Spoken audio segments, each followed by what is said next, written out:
You may remember a few years back, Mahmoud Ahmadinejad, the president of Iran, said he wanted to come to Ground Zero, and you can bet that if there's a Ground Zero mosque and Ahmadinejad comes to speak to the UN again, you know he'll be there. And so we have Sahand Khoshbaten, who is an Iranian-American human rights activist and freedom fighter, and he is an organizer of the No to Ahmadinejad Committee, which sends protesters to stands for human rights whenever the president of Iran appears at the UN. And so please welcome Sahand Khoshbaten.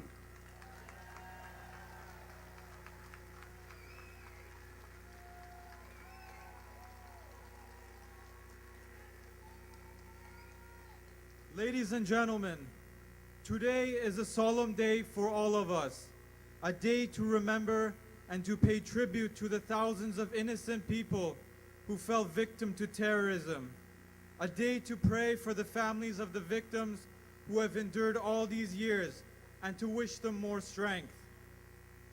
On behalf of the Iranian American community from all across the United States, I would like to express my condolences to you, the families of the victims of the 9/11 tragedy, and to express our unity and our sharing of your pain.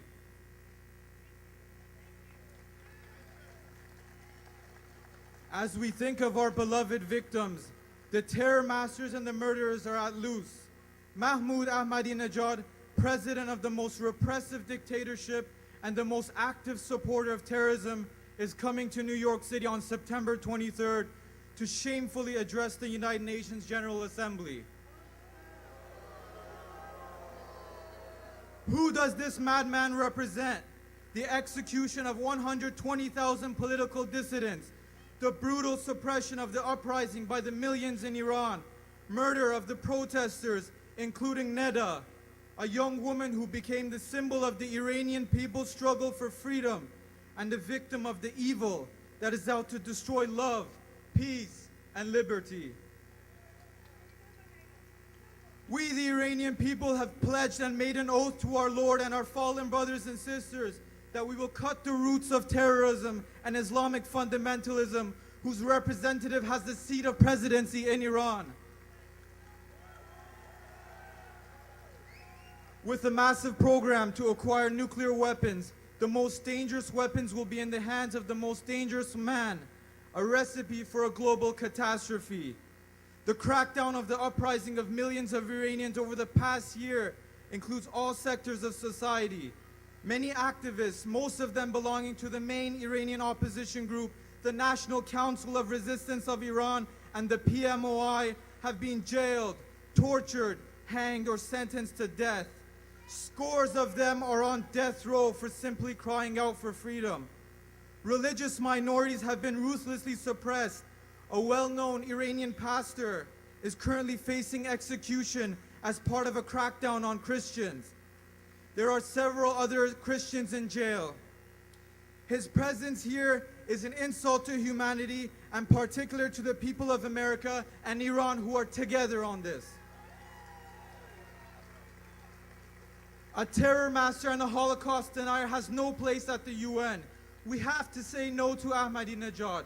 Together we can eliminate the dark cloud of terrorism by uniting with the brave people in Iran in their struggle for freedom.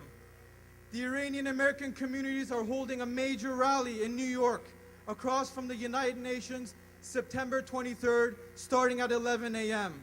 The rally is the voice of all our loved ones who have lost their lives to terrorism. Please stand with the Iranians and their cry for freedom and human rights against the terror masters and the butchers. We ask our Lord to give us strength, endurance, and peace in our day of sorrow. We believe that peace will be achieved. We believe that love will prevail, but only when we stand together. We must stand together. Please help be the voice of the voiceless in Iran. Let's plant the seed of peace together. Let's establish a harmonious world and leave a future for our children. On behalf of the No to Ahmadinejad Committee and the Iranian American community, I thank you for this opportunity, and we are honored to have honored you and to have shared your pain. Thank you.